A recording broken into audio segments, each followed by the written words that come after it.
தமிழ்நாட்டில் குடவர கோயில்களை கட்டியதுல பல்லவர்களுக்கும் பாண்டியர்களுக்கும் முக்கிய பங்கு இருக்குது.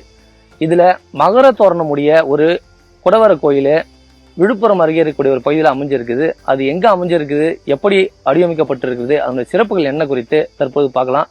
வாங்க போகலாம்.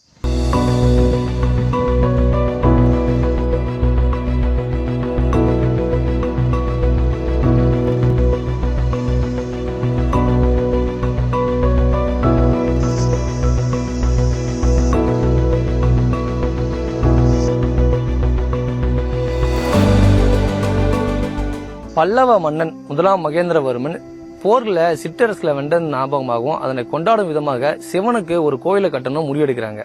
அதன் பேர்ல கிபி 600 மற்றும் 630களில் விழுப்புரம் விழுப்புரத்திலிருந்து வரக்கூடிய ஒரு 34 கிலோமீட்டர் தொலைவில் செஞ்சிக்கு அருகாமையில தலானூர் என்ற பகுதியை தேர்வு செய்யறாங்க. அந்த பகுதியில் இருக்கக்கூடிய மலைகளை குடைந்து குடவர கோயிலை முதலாம் மகேந்திரவர்மன் கட்டியிருக்காரு. குறிப்பா அந்த கோயில் பாத்தீங்கன்னா பல்வேறு சிறப்பு அம்சங்கள் கொண்டதாக திகழ்கிறது.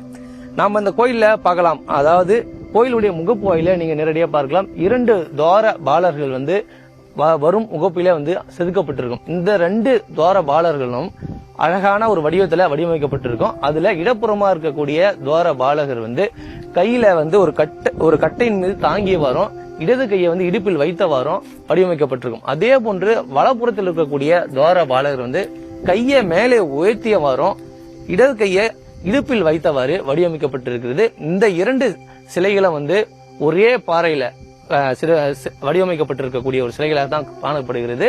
ஒரே அளவு ஒரே உயரம் கொண்ட அமைப்பாகவும் அமைக்கப்பட்டிருக்கிறது. குடவர கோயில்ல மகர தோரணம் கொண்ட ஒரு சிறந்த கோயிலாகவும் இந்த கோயில் பார்க்கப்படுகிறது. அது மட்டும் இல்லாம இந்த கோயில்ல முக்கியமா நீங்க பார்க்க வேண்டியது முகப்பின் அடிப்பகுதியான இந்த பகுதி தான். நம்ம பார்க்கலாம், நேரடியாக பார்க்கலாம். முகப்பில் இருக்கக்கூடிய இந்த அடிப்பகுதி தான் அதித்தானம் என்று சொல்லக்கூடிய இந்த இடம் இங்க காண்பிக்கப்பட்டிருக்கும். இந்த வடிவமைப்பு முதல்ல இங்குதான் உருவாக்கப்பட்டிருக்கிறது. அடித்தானம், ஜகதி, திருப்பட்டை, குமுதம், கண்டம், கம்பு போன்ற அமைப்புகள் இந்த பகுதியில காணப்படுகிறது. இந்த கோயில் ஒரு முகப்பாயில உள்ள போகும்போது பாத்தீங்கன்னா 2 தூண்கள் அமைக்கப்பட்டிருக்கும். இது எல்லாமே பாத்தீங்கன்னா இந்த மலையை குறைந்துதான் உருவாக்கப்பட்டிருக்குது. நேரடியா பார்க்கலாம், இந்த 2 தூண்கள் இருக்குல்ல, நீங்க அதிலே பார்க்கலாம். 2 மீன்கள் இருந்து வாயிலிருந்து வர மாதிரி ஒரு அமைப்பு உருவாக்கப்பட்டிருக்கும். அந்த அமைப்புல பாத்தீங்கன்னா இசைவாணர், அதுல 2ம் சந்திக்கிற இடத்துல இசைவாணர் அமர்ந்திருக்கிற நிலையில ஒரு அழகான வடிவமைப்பை கொண்டு வந்திருக்காங்க. அதை நீங்க நேரடியாக பார்க்கலாம். அதே போன்று இந்த அமைப்பிற்கு மேல பாத்தீங்கன்னா 5 கபோதங்கள் காணப்படும். இந்த 5 கபோதங்கள்லாம் முகங்கள் வெவ்வேறு வடிவங்கள்ல வடிவமைக்கப்பட்டிருக்கு. நீங்க ஒவ்வொரு முகத்தையும் பார்க்கலாம். இது எல்லாமே பல்லவ மன்னன் தன்னுடைய ஆட்சி காலத்துல இந்த கட்டிட கலையில எந்த அளவுக்கு சிறந்து விளங்கி இருக்கிறான் என்பதை காண்பதற்கான ஒரு அரிய இடமாக இந்த தலவானூர் பகுதி காணப்படுகிறது. அந்த தூண்களையும் பாருங்க, ஒரு அழகான வடிவமைப்புகள் வடிவமைக்கப்பட்டிருக்கும். நவீனங்கள் இல்லாத காலத்திலே ஒரு மலையை குடைந்து சிவனுக்கான சந்துரு மல்லேஸ்வரம் என்று அமைக்கப்படும் இந்த சந்துரு மல்லேஸ்வரத்தை கட்டியிருக்காங்க. இந்த இடத்துல இருக்கக்கூடிய 2 கல்வெட்டுகள் காணப்படுது. குறிப்பாக அந்த கல்வெட்டுகளை சந்துரு மல்லேஸ்வரம் என்று இந்த கோயில குறிப்பிட்டிருக்காங்க. அதே போன்று தமிழ் கல்வெட்டு இந்த பகுதியில் காணப்படுகிறது, வடமொழி கல்வெட்டும் காணப்படுகிறது. அந்த வடமொழி கல்வெட்டும் நீங்க கோயிலுக்கு உள்ளே பாத்தீங்கன்னா, உள்ளே போய் பார்க்கும்போது ஒரு தூண்ல அந்த வடமொழி கல்வெட்டு காணப்படும்.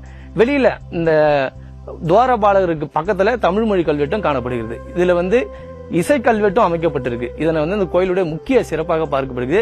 சிவனுக்காக பல்லவ மன்னன் சந்துரு மல்லேஸ்வரம் என்ற ஒரு கோயிலை அந்த தலவானூர் பகுதியில எந்த அளவுக்கு சிறந்து விளங்கியிருந்தா அந்த பகுதியை தேர்வு செய்து இந்த இடத்துல கட்டியிருப்பார் என்பது தெரிய வருகிறது. அதே போன்று அந்த அமைப்பை நீங்க பார்க்கலாம். நேரடியாகவே முழுமையா ஒரு பெட்டியை அடுக்கி வச்ச மாதிரி இந்த மலைப்பகுதி காணப்படும். அதாவது கப்பல்ல ஒரு கண்டெய்னர்களை அடுக்கி வச்சா எந்த அளவுக்கு ஒரு அழகான வடிவமைப்பு இருக்குமோ அதே போன்று இந்த மலையை தேர்வு செய்து அழகா கட்டியிருக்காங்க. இந்த கோயிலுடைய சிறப்பு இன்னும் பாத்தீங்கன்னா, இந்த மலைப்பகுதி இருக்குங்களா, இந்த மலைப்பகுதி பாத்தீங்கன்னா 32 அடி அமைப்புல 32 அடியில இந்த கோயிலை உருவாக்கியிருக்காங்க. அந்த கீழ் தரைமட்டத்துல இருந்து 3 அடி மேலே இந்த கோயில் அழகாக செதுக்கப்பட்டிருக்குது. நீங்க உள்ளே போய் இந்த சிவனை தரிசனம் செஞ்சுட்டு வெளியே வந்தீங்கன்னா ஒரு அழகிய ஒரு வயல்வெளி பகுதியோட அமைஞ்ச ஒரு கோயிலா இருக்கிறது. இந்த பகுதி தொல்லியல் கட்டுப்பாட்டுத்துறை கீழே கொண்டு வந்தாலும், ஆனா இந்த கோயில் பெரும்பாலும் நிறைய பேருக்கு தெரியாமலே இன்னும் வந்துட்டு இருக்கு. ஆனா தொழில் கட்டுப்பாட்டு துறையின் கீழ் இருந்தாலும் இதற்கான போதிய வசதிகள், கட்டமைப்புகள் மேம்படுத்தப்படல. குறிப்பாக இந்த பகுதியில் சாலை வசதிகள் மேம்படுத்தாதனால இந்த கோயிலுக்கு வரக்கூடியவர்கள் பாதிக்கப்பட்டிருக்காங்க. கார்களில் வரக்கூடியவங்களுக்கும் இந்த கோயிலுடைய சிறப்பு என்னன்னு பத்தி தெரியாத ஒரு சூழல் தான் இருந்துட்டு இருக்குது. நம்ம இப்ப இந்த கோயிலுக்குள்ள பாருங்க, ஒரு குடவர கோயிலை எந்த அளவுக்கு கட்டியிருந்தாங்கன்னா செதுக்கி இருக்கிறாங்கன்னு பாருங்க. மேல வந்து மேல் தளம் மலையை குடைஞ்சு ஒரு மேல் தளம் அமைக்கப்பட்டு இருக்குது. அதே போன்று சிவனையும் உள்ளே தந்து வச்சிருக்காங்க. இவர் தான் சந்துரு மல்லேஸ்வரர் என்று குறிப்பிட்டு இன்று வரை இந்த பகுதிவாசிகள் வந்து அந்த சாமியை தரிசனம் செஞ்சு வந்துட்டு இருக்காங்க.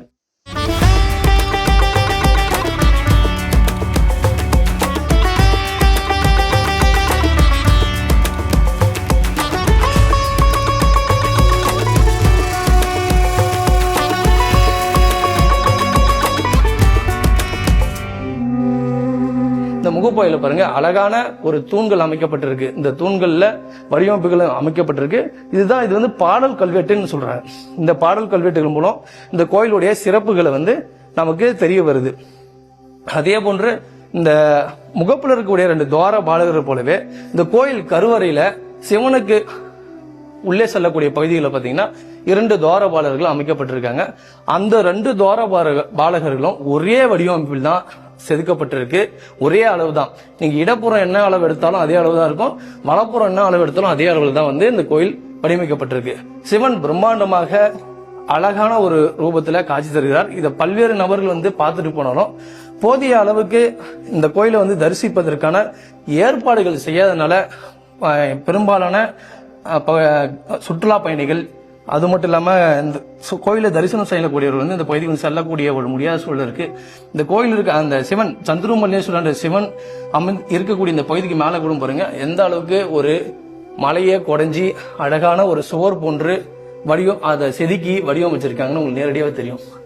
மேல் பகுதியும் பாருங்க 4 புறமும் அந்த மலையை எந்த அளவுக்கு குடைஞ்சி இருக்கிறாங்க என்பது அவங்களுடைய கட்டடக்கலையினுடைய சிறப்பை நமக்கு வெளிக்காட்டுது. இந்த கோயிலை வந்து தொல்லியல் கட்டுப்பாட்டுத்துறை மட்டும் இல்லாம மத்திய மாநில அரசுகள் வந்து சிறப்பாக இத மக்கள் வந்து பார்க்கக்கூடிய வகையில ஏற்பாடுகள் செய்து அதற்கான ஒரு வழிவகை செய்ய வேணும்னு ஒரு கோரிக்கையும் எழுந்திருக்குது. பல்லவ மன்னன் வந்து தன்னுடைய 7ஆம் நூற்றாண்டுல தன்னுடைய ஆட்சி காலம் எந்த அளவுக்கு சிறப்பா இருந்தது, அவர்கள் கட்டடக்கலையில் எந்த அளவுக்கு சிறப்பா இருந்தாங்க என்பதை பார்க்க விரும்புவதும் ஆராய்ச்சியாளர்கள் முற்றிலுமாக வரலாற்று தொல்லியல் ஆய்வாளர்கள் நிறைய பேர் இது வந்து பார்வையிட்டு சென்றாலும் இது இன்னும் மேம்பாடு அடையணும், இது வந்து தமிழகம் முழுவதும் மட்டும் இல்ல இந்தியா முழுவதும் கொண்டு செல்லணும்னு தான் விரும்புறாங்க.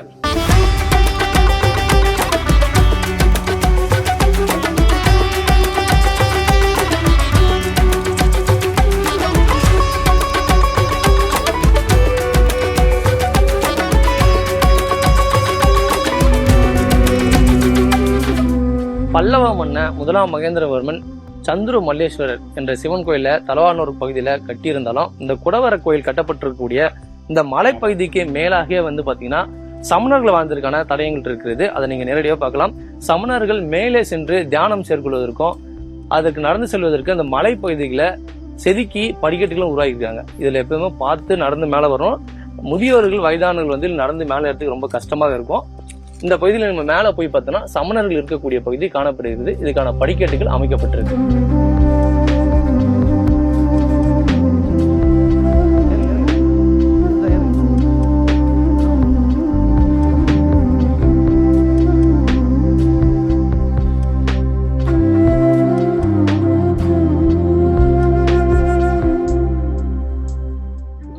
சமணர்கள் பொதுவாக மலை இடுக்குகளிலும் பாறைகளிலுமே குடைந்து இருக்கக்கூடிய ஒரு பகுதிகளில் தான் வாழ்ந்திருக்காங்க. நாம இருக்கக்கூடிய பகுதி இந்த தலவானூர் பகுதியில் இருக்கக்கூடிய சந்துரு மல்லேஸ்வரம் சிவன் கோயில். அது வந்து இந்த மலை குடவரை கோயிலாக அமைக்கப்பட்டிருக்கு. இந்த மலைக்கு மேல இருக்கக்கூடிய பகுதி தான் சமணர்கள் வாழ்ந்ததற்கான அடையாளங்கள் காணப்படுகிறது. இந்த மலை 2 மலைகளுக்கு இடுக்குகள்ல அவங்க வாழ்ந்ததற்கான தடயங்கள் தெளிவாக காணப்படுது. நீங்க இந்த இடத்துல பாருங்க, சமணர்கள் வந்து இந்த இடத்துல படுத்து உறங்கக்கூடிய ஒரு பகுதி. அவர்கள் தலை வந்து மேடான பகுதியில் படுத்து உறங்குவதற்கும் உடம்பு தரைப்பகுதியில் படுத்து உறங்குவதற்கான அமைப்புகள் தான் இந்த மலை மேல உருவாக்கப்பட்டு படுத்திருக்காங்க. அதே போன்று இந்த மலை மேல மழை அதிகமா பெஞ்சுன்னா தண்ணி வந்து உள்ளே வந்து வரக்கூடாத அளவுல மலை மேல அழகான ஒரு வடிவமைப்பை உருவாக்கியிருக்காங்க. இதன் வழியாக எவ்வளவு மழை பெஞ்சாலும் தண்ணீர் இருந்து வெளியே போய்விடும். இந்த பகுதியில் சமணர்கள் அதிகமாக வாழ்ந்திருக்காங்க. அது மூலம் தியானம் மற்றும் தங்களுடைய ஓய்வு நேரங்களை செலவிடுவதற்காக இந்த பகுதியை முழுமையாக பயன்படுத்தியிருக்கான ஆதாரங்கள் காணப்படுகிறது.